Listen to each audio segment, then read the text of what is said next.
C'est Le déguisement idéal, roman de suspense psychologique avec Jesse Hunt, tome 10, écrit par Blake Pierce, lu par Caroline. Chapitre 1er. Chastity Ronin s'installa sur le sofa. Elle avait son pop-corn, son vin blanc et sa télécommande. Elle appuya sur la touche « Play » et tira sa couverture jusqu'à sa poitrine, pendant que le générique d'ouverture de son émission préférée commençait. Elle avait baissé les lumières dans le salon, et il faisait complètement noir dehors. C'était l'ambiance parfaite pour regarder une sitcom légère et oublier son petit ami, Brad, qui ne l'avait pas rappelé à propos de ce soir. À 34 ans, Chastity pensait qu'elle avait finalement décroché le gros lot après avoir passé des années à collectionner les ratés, les bons à rien, les tarés et, dans 2 ou 3 CA, des malheureuses victimes de meurtre.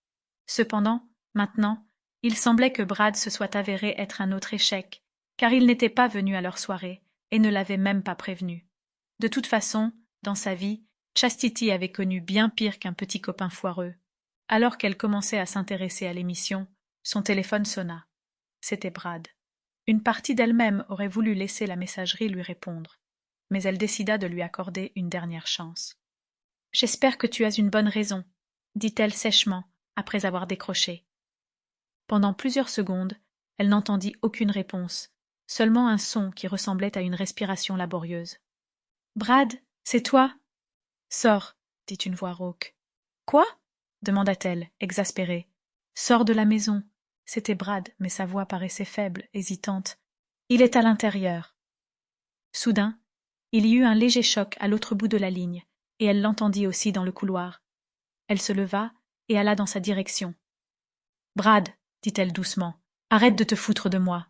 Tu connais mon passé, ce n'est pas drôle. »« Dépêche-toi » gémit Brad à voix basse. Il approche. Chastity se tenait devant la penderie de son couloir. Elle entendait la même voix que celle qu'elle entendait au téléphone résonner derrière cette porte. Sans prendre le temps de trop réfléchir, elle ouvrit brusquement la porte, mais ne trouva que des manteaux.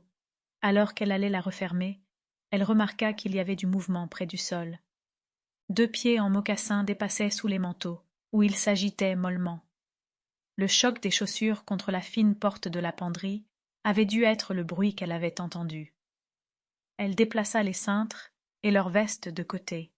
Devant elle, sur le sol, assis contre le fond de la penderie, avec un couteau qui lui dépassait du ventre et des bulles sanguinolentes aux lèvres, elle vit Brad. « Fuis !» gémit-il une dernière fois, avant que ses yeux ne perdent toute vie et que sa tête ne s'avachisse sur sa poitrine. Sample complete. Ready to continue?